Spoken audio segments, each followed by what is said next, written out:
Good morning, জয় জগন্নাথ বন্ধুরা।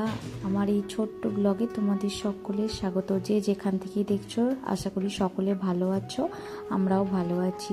ভিডিওটা start করলাম, একদম ছেলে স্কুল যাচ্ছে সকাল থেকে। আর সকাল থেকে ভিডিওটা যতটা যা করতে পেরেছি তোমাদের সাথে শেয়ার করেছি। ভিডিওর থাম্বনেল আর টাইটেল দেখে তো নিশ্চয়ই তোমরা বুঝতে পেরেই গেছো আজকে ভিডিওতে কি আছে। দেখো, সকালবেলা থেকেই বেরিয়ে পড়েছি বর বউ মিলে ঘর খোঁজার জন্য। 10টা বাজে, 10টা থেকে 11টা পর্যন্ত রাস্তায় রাস্তায় ঘুরেছি। আর এদিক ওইদিক দেখছি, অনেকগুলো ঘর দেখেওছি, কিন্তু সেইগুলো তো আর ভিডিও করা সম্ভব হয় না। আর সবসময় নতুন জায়গায় সেগুলো দেখেছি, কিন্তু পছন্দ হয়নি একদম। আর এখানে তারপরে এক জায়গায় দেখে এসেছি, আধা ঘন্টা পর যেতে বলেছে বলে বরের দোকানে বসেছিলাম এসে। তারপরে ঘরে এসে গেছি, তখন 12:30 বাজে। তখন স্নান করলাম, করে রান্না বসা বলে সবজি কাটছি। রান্না করতে বসাতে বসাতে 1:45 বেজে গেছে। আর বন্ধুরা, যারা তোমরা নতুন বন্ধুরা দেখছো, অবশ্যই আমার চ্যানেলটা সাবস্ক্রাইব করে আমার পাশে থেকো। আর সকলকে অনেক অনেক স্বাগত আমার ভিডিওটা দেখার জন্য। আর তোমাদের ভালো ভালো কমেন্ট পেয়ে আমার আরও খুব ভালো লাগছে যে তোমরা আমার এতটা সাপোর্ট করছো, এতটা আমার পাশে আছো। তোমাদের সকলকে অসংখ্য ধন্যবাদ আমাকে এতটা সাপোর্ট করার জন্য। আর এইভাবেই তোমরা আমায় সাপোর্ট করো, তোমাদের সাপোর্ট ছাড়া আমি এগিয়ে যেতে পারবো না। তোমরা এইভাবে আমার পাশে থেকো। তারপরে দেখো, রান্নাবান্না সব বসিয়ে দিয়েছি। কথা বলতে বলতে এদিকে ডিম ধুয়ে নিয়েছিলাম, সিদ্ধ বসিয়ে নিয়েছি। আর ডিম দিয়ে ফুলকপি দিয়ে তরকারি হবে, সেটারই মশলা বানাচ্ছি। তারপরে দেখি করতে করতে ছেলে এসে গেছে স্কুল থেকে। আর ওইদিকে রান্নাবান্না করছি, আমি ওকে বললাম ড্রেসটা চেঞ্জ করে নে। আর ও ওখানে বসে আছে। আর এদিকে দেখো, ছানা কাটিয়ে নিয়েছি, ওইটা হচ্ছে পনির হবে। ওইটা পনিরটা বানিয়ে রেখে দেবো। রান্নাবান্না হয়েও গেছে, দুপুরবেলা খাওয়া দাওয়া হয়ে গেছে। আবার বিকেলবেলা 4টের সময় বেরিয়ে পড়েছি আমার ঘরের জন্য খোঁজার। এই দিকটা তখন আসা হয়নি, ওই জন্য এই দিকটা গেলাম, যে খুঁজে খুঁজে আমি দেখে আসছি যে যদি চোখে পড়ে। রাস্তার মধ্যে তো আর এগুলো ঘরগুলো থাকে না, যেদিকে টুলের লেখা আছে সেই ঘরগুলোই দেখছি। কিন্তু রাস্তার মধ্যে তো আর পাবো না। ভিতর দিকে যদি থেকে থাকে সেগুলো তো আর আমরা জানতে পারবো না, লোকের মুখে মুখেই জানতে পারবো। তবুও আমরা ভাবলাম রাস্তায় একটু যেয়ে দেখি, যদি মিলে যায় একটা। তো সবাই কখন সময় পাবে, সবারও তো সময়ের ব্যাপার আছে। কাজকর্ম ছেড়ে তো কেউ ঘর দেখবে না নিশ্চয়ই, বলো। সবার কানে আসলে সবাই আমাদের বলবে, তখন তো আমরা দেখতে যাব। তারপরে এবার ওই দিক থেকে খুঁজে খুঁজে 1 ঘন্টা ধরে চলে এলাম। এবার এই রাস্তাটা থেকে তো তোমরা সবাই চিনতেই পারছো, এটা সেই থানার কাছে। যারা আমার রোজ ভিডিও দেখো, আমি তো মার্কেটে আসলে তোমাদের সাথে এগুলো শেয়ার করি।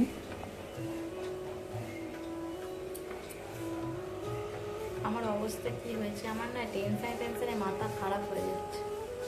দেখতে যেন মনে হচ্ছে যে কিরকম দেখতে যেন আমাকে বুঝিনি, কালো লাগছে বেশি বলো আমাকে।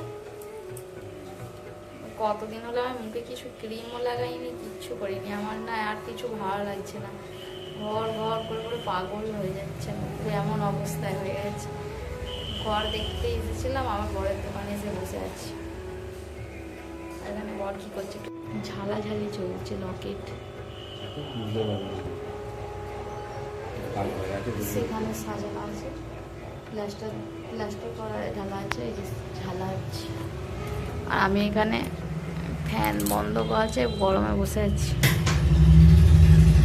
ছেলে টিউশন গেছে, বসে আছি। ঘরে গেলেও তো সেই চুপচাপ বসেই থাকবো। টেনশন তো আমার মাথা থেকে কিছুতেই যাচ্ছে না, ভালো লাগছে না। ওই জন্য এখানে একটু বসে আছি, চলে যাবো একটু পরেই, চলে যাবো ভাবছি। আর ভালো লাগছে না, সব কিছু যেন মাথা খারাপ হয়ে যাচ্ছে আমার। কবে ঘর পাবো, কোথায় পাবো? ওরা হয়তো, আমি গোছাচ্ছি দেখে মনে হচ্ছে আমি মনে হয় 2-1 দিনের মধ্যে ঘর ছেড়ে দেবো, কিন্তু তো আমি ঘর তো পাইনি। আর আগের দিন যে ঘরটা দেখতে গেছিলাম, ঘর মালিকের ওরে পাবে প্রচণ্ড ডেঞ্জারাস। ওইরকম ঘরে থাকলে পাগল হয়ে যাবো আমি পুরো, এত ডেঞ্জারাস। দেখো এখন কটা বাজে, দেখো 9:30 বাজে। বসেছিলাম একটুখানি, বসে এডিট করছিলাম। আর আমার ছেলে দিকে কি করছিল দেখো, ছেলে দেখছিল বিয়ের ফটো। বসে বসে হঠাৎ করে মন চেয়েছে মাম্মার বিয়ে, এই সব জিনিসপত্র প্যাকিং হচ্ছে, মাম্মার বিয়ের ফটো দেখবো বলে। এটা আমার মা, এটা আমার মা, এটা আমার মা। এটা তোর মা? এটা তো আমার, এটা তো তুমি। এটা আমি কি জানি, আমি তো চিনতেই পারছি না। এই দেখো, এটা আমি নতুন শাড়ি ছিল। তা আমি এটা দেখো কি? এইটা সৌম্য আর এইটা বাবা। তুই কবে থেকে মা বাবা বলতে শিখলি আগে বল। দেখো আমাকে কেমন দেখতে ছিল দেখো না। মালকিনি। মালকিনি আবার কি? মালিক। এই যে কি ছিলাম কি হয়ে গেছি কি ছিলাম মে क्या थी मैं कैसे क्या हो गई কি ছিলাম কি হয়ে গেলাম। ফ্ল্যাশটা বন্ধ করে দিয়েছি, এবার দেখা যাচ্ছে কি আমার বিয়ের ক্যাসেট ছিল, কিন্তু ক্যাসেটটা কোথায় হারিয়ে গেছে সব।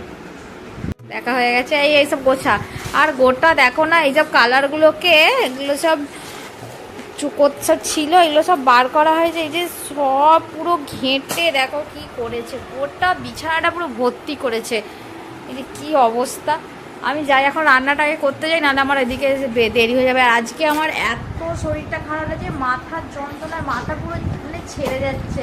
সারা দুপুর ঘুম হয়নি। আর তো সে ঘরটা নিয়ে যাও প্রবলেমে ফেঁসেছিলাম যে বলার না। বর তো ফট করে যে পয়সা দিয়ে চলে এসেছে, আমাকে জিজ্ঞেসও করেনি। আর ঘর মালিক তো এত মানে খিটখিটে, এত খিটখিটে ধরেন আমি ঘরের কোথায় কি জিনিস রাখবো ঘর মালিক বলে দেবে। আমি ঘরে যদি কিছু কীভাবে চলবো ফিরবো ঘর মালিক বলে দেবে। এরকম করে আমি থাকতে পারবো না। আমি বরকে বললাম ভাই চলো পয়সা অ্যাডভান্স দিয়ে চলে এসেছে, চলো পয়সা আনতে যাবো, আমি ওখানে থাকবো না বলে পয়সা নিয়ে চলে এসেছিলাম। আর এখানে পাই ধীরে সুস্থে পাই, ছাড়বো না এখন। আমি ঘর যতক্ষণ না আমার মনের মতো পাবো আমি ঘর ছাড়বো না। আর এটাই আমার বক্তব্য ছিল। আর চলো আমি এখন চাই আর কথা বলবো না, কথায় কথায় কথা বেড়ে যাবে। তাই এগুলো গোছা, আমি সব চাই রান্না করতে। রাত্রিরে রান্না করতে চলে এসেছি। বর কী সব রান্নার কথা বলে দিয়ে গেল জানি না, আমি কোনোদিনও করিনি, ফার্স্ট টাইম করছি। ওর কথা শুনে বলেছে ডিম পেঁয়াজ আলু দিয়ে কী সব তরকারি করতে, জানি না, বলেছে যেইভাবে সেইভাবেই করে দেবো। কেমন খেতে হবে আমি জানি না। তো উল্টো পাল্টা সব কী সব বলে সব খাবারের কথা। ওকে শুধু আমি জিজ্ঞেস করেছি আজকে আমার অপরাধ কি রান্না করব, ব্যাস এই সব রান্না বলে দিয়ে চলে গেছে। পেঁয়াজটা ভেজে নিয়ে এবার আদা রসুনটা একটু দিয়েছি, ভেজে নেবো। আজ তো কালকে সারা রাত ঘুম হয়নি, দুপুরবেলাও আজকে শোয়া হয়নি। বড় ওই ঘরটাকে অ্যাডভান্স দিয়ে চলে এসেছিলো, টেনশনে আমার মাথা খারাপ হয়ে গেছিলো জানো না। আর এমন শরীরটা খারাপ লাগছে যেন চোখ বন্ধ হয়ে যাচ্ছে, চোখ পুরো জুড়ে যাচ্ছে। রান্নাটা করে মানে তাড়াতাড়ি ছুটে পারলে বাঁচি মনে হচ্ছে। এই যে তারপর টমেটো দিয়ে দিয়েছি, এবার এর মধ্যে একটু মশলা, গুঁড়ো মশলাগুলো আগে দিই, লঙ্কা হলুদ আর নুন।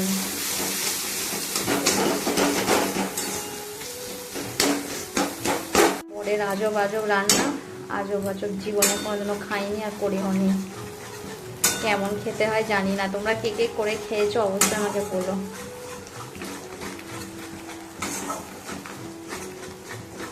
আজব দিন থেকে বলে এরকম করে করে করবে, একদিন করবে করবে, কিন্তু করি না করে দিল।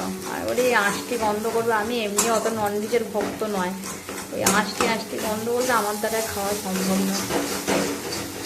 ডিমের এই তরকারিটা সত্যি বুঝতে পারিনি যে এতটা সুন্দর খেতে হয়, খুবই সুন্দর টেস্ট হয়েছিল। আমার ছেলে তো খেয়ে 100 বার বলছে আবার একদিন বানাবে, তোমরাও কখনো বানিয়ে দেখো, হেভি সুন্দর খেতে হয় কিন্তু।